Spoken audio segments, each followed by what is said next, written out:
Okay, welcome back to Fire Force Anime Review, episode number. Let me see if I can get the right number here. I know I should basically. Okay, yeah. This is the 40th episode of this anime review series. Yep, 40. This is reviewing the newest episode of the anime, which is the 43rd episode of the anime, which is the Oza Family. And the two newest chapters of manga, 252 to 253. Yep. Yeah, that's simple gist of it. Alright. Now, I did look it up. This episode adapts from chapters 152 to 154 and goes through the first few pages of chapter 155. Yes, we're starting the Joint Investigations arc, and we have debut of at least a few new characters in this arc. First of which we have debut of, well, basically Maki's family. Yes, we see her gigantic father, who's the Imperial General, who, if you hear it, because I watched the English dub for this thing, like, when I heard the English dub, I'm like, yes! A voice actor, a big name one. Because I recognize the voice actor of this guy. It's Christopher Sabat, making his first appearance in the series. Like, damn! What the heck took him so long to come on this series? I mean, we already had Eric Vale and Ian St. Clair and Sonny Surratt, so have Christopher Sabat and Colin Clickenberg in the series too, though our character hasn't seen in a while. So we got like a lot of the people you see like over in One Piece and Dragon Ball Z in this series, which is awesome. And this guy must be like 7 feet tall. I mean, I get the fact he's taller than his wife, but taller than pretty much like everybody in the whole room. So the thing starts off with him basically wondering, investigating the Narrows. Oh, excuse me, the Netherworld. Which, believe it or not, the Netherworld in this series is the former Tokyo subway system. Yeah, I have no idea why in the world that's the case. I get the fact the place is abandoned, but why the heck is it called the Netherworld? It makes no frickin' sense at all. In terms of the series, why the heck is the former subway system called it? Because it's abandoned? I don't know. So then we see the Osa family, where they're basically just having a family dinner. First time they have one in a while. And, of course, he basically, Maki's father being completely, very creepy and very, so overprotective of his own daughter. This sounds so very familiar. Same hair color, overprotective. Yes, it sounds like the male lead from the Sakura Undying Love series. The only difference is he doesn't have his daughter take new pictures. And his wife is actually still alive. Yeah, but it's very similar. I'm sure there may be some similarities. He may be creepy about it. And there's even a picture on his office later on when they show when she was a bit younger, when she's wearing this dress. I'm like, she's not that little girl anymore. She's basically 19. There is also some word changes in here, and there's actually some addition made here. Like, for instance, oh yeah, and also they have this thing where when Maki's mother basically gets upset, she starts acting very sexual, basically having her shirt basically look like show off her shoulder, like she's wearing a very big shirt, and the cover of the calm down, like, yes ma'am. And they all just, it's a very much hilarious dinner. But part of this, we have this shower scene. Yes, Maki in the shower. Now, there's actually a word change here, where she says, was I always this buff? Yes, compared to the manga, where she thought she was fat. I am not kidding about that. I get the reason why they changed that, because I'm sure they probably yeah, saying she's fat makes no frickin' sense because she is beefy, she's bulky, and she's also hot too. And the thing with her is, it's very heavily hinted at very at the start of the series, when she first met Shira, that she might be attracted to him. It's never been developed though. It seems like the only character's development where they might have an attraction to Shira is, well, Hammer, the company captain for 5. Tabaki's got feelings for him, and it's mildly hinted at that Iris might have a thing for Shira, but that's it. Yep, so And then she hops in the bath, then the flower scene. And of course her brother points out that she might be putting on weight. It's better than saying she's fat, which I do appreciate that. And then later on, basically, we have the scene at the firehouse. Now, this actually made an additional moment here. They added this thing in where they expanded the whole room, include all the characters. We see Lisa and Vulcan off in the background, two characters actually not in the chapter, and we see Tabaki, we see Mika there, we see everybody there, and we also see Arthur basically praising his animal head he has on the wall. Oh yeah, and also they show that there are basically paper in its mouth. And of course, Arthur thinks it's She-Ra doing this. It's actually Maki. Yep, it's actually Maki. And you see her doing this, and of course they fight hilariously. Now, the moment where this thing pops up and shoots paintballs up, that's actually anime original. That didn't happen in the manga because it's implied that. And then we see Maki doing it. And of course, while her father saying like we need formal investigation, contact Company 2 and have investigate another world. Like, okay. And then of course Company is ordered to work with Company 2, but there is an additional order to it. A very much stupid addition. That even readers like, yeah, this guy is very overprotective of his daughter. Because they have basically, before I get to this part, I'm pretty sure I just talked about this. Her brother basically is with his partner. It seems like these two are police officers in this world. Okay, maybe we call it a fire police force. It's possible. And they go down to a portion of another world, not the same entrance that Company 8 went through. Oh no, this is a complete different entrance. Now they also added this thing in where they go into like, the area where they go in is like an abandoned part of the city. Yeah, that portion, complete anime original, bit of expansion. I like that. So going down, they also mentioned that, well, Tabaki has been down there, but she doesn't want to go back down here. Like, okay, perfectly fine. And they come across this maintenance room, or this equipment room. And they open up, and it's a lab for the white-clad soldiers. Yep, and we see one of the members there, and suicide vest kills him. And he's injured. Still alive. Aside from the fact he's got a broken arm and burns, he's perfectly fine. And, of course, well, his father, completely being overreactive.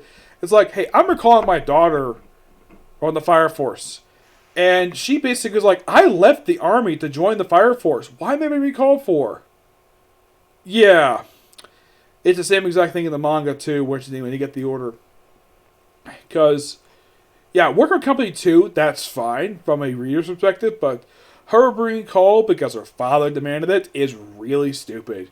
I'm sure a lot of people maybe who would probably reading the manga at this point probably realize, though, that Maki's father was being complete overreactive. Oh yeah, his son's oh no, gotta bring back my daughter, be close to me, even though she's perfectly fine with her friends. And she's happy there. Nope, happy miserable in the army. Yep.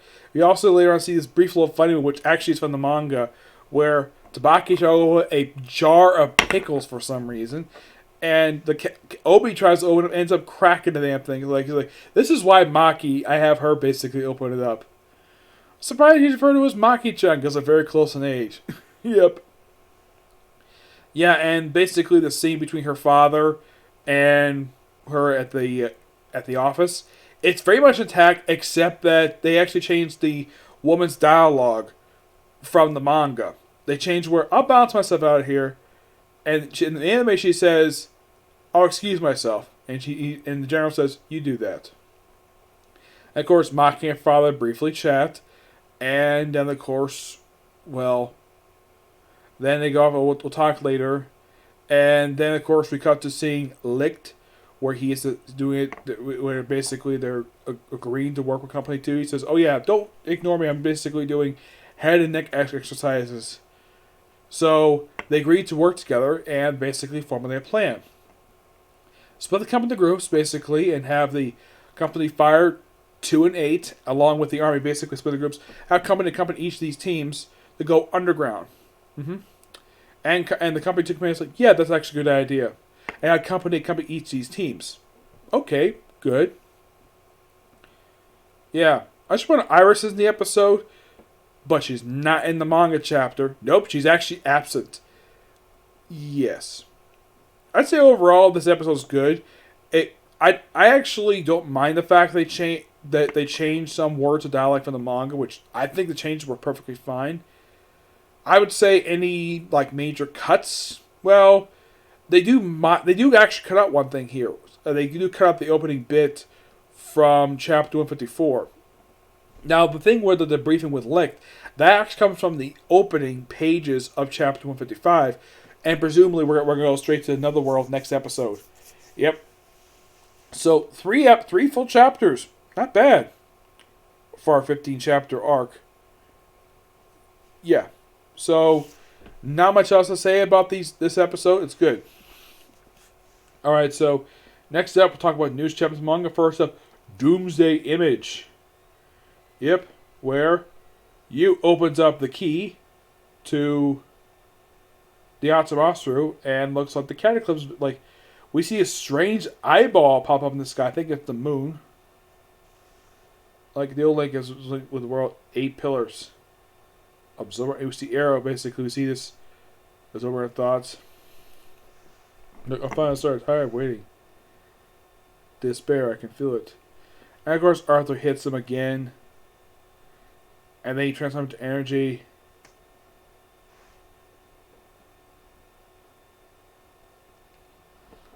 And then Maki, yeah, this is well after that arc. And he's like, here's my final gift for you, Fire Force. And he just explodes. And of course, Maki basically takes control of it. Oh yeah, it looks like Dragon's dead. Yep. Looks like they also got a portion of the Industrial District as well. Current attack like that? Dragon or not. There's no way he survived. I had with him scratch him. I'm actually resume. There's one thing that I gotta make for you tonight. What's happening in our world? And then it looks like the cataclysm gives you like stuff exploding all over the place across the planet. And then we now move on to chapter 253, Devouring Shadow. It's something though that the anime got to, like where I'm at right now in the anime, they got to 100 chapters before this current stuff, which is interesting. So they see that, well, everything is on fire. They're rising as fire. See the eyeball in the sky? This was the day of the great cataclysm. Divine punishment. So they're discussing about the first cataclysm. We see the pillars pop up. We see Maki and Tabaki. Actually, it's Tabaki and... yeah, it's Maki. Yeah, I believe it is. Mm-hmm. We see Oberon basically just on the ground. Like, Victor... Vulcan's like, where's you? And then Vic's like, the invocation's begun. And then we see the pillars. We see the first pillar. She doesn't have a name. Second pillar. Third pillar, who is Sho. We see Shira, who's smiling. We see, basically the pillars are madness, passivity, apathy, rage, destruction, fear, disgust, and despair. Yeah, despair is actually Iris. And we see the second pillar is like 4th, 5th, 6th, where she's flying about and she's crying. No hope was real. So continue. Let's begin the story. Let's bring a story to an end. After all, despair is not a special thing. And everyone's like evacuating, like everything's to the end. And then Obi sees like, you're me. It's a doppelganger. Yep.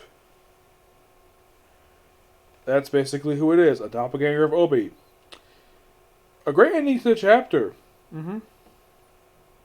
Yeah, we see all 8 pillars all lined up. And yeah, it's a good chapter. Nobody's ever pointed this out, not even the Iris. The Iris and the first pillar look exactly alike. Is she like an ancestor of his, maybe distant relative of hers? I have no idea. Yep, it's a good chapter. It's strange, though, the fact that the 7th pillar is the sister, the old lady. Everyone else is like quite young. I think like the 6th pillar is like the youngest. Well, most of them are like pretty close to the same age, but 7th pillar, like, wow.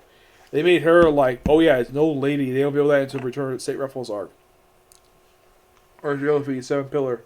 Iris is a little bit later to be the 8th pillar when people find that she got fire powers. Yep. But yeah. I give these chapters roughly a 9.5 out of 10. It's two damn good chapters. Can't wait for the next chapter to come out, which probably come out this coming week. Yep. So yeah, that's a particular review. Next one's gonna be a review for this episode, this chapter of Case Closed. Yep. Yeah, that's gonna be up next.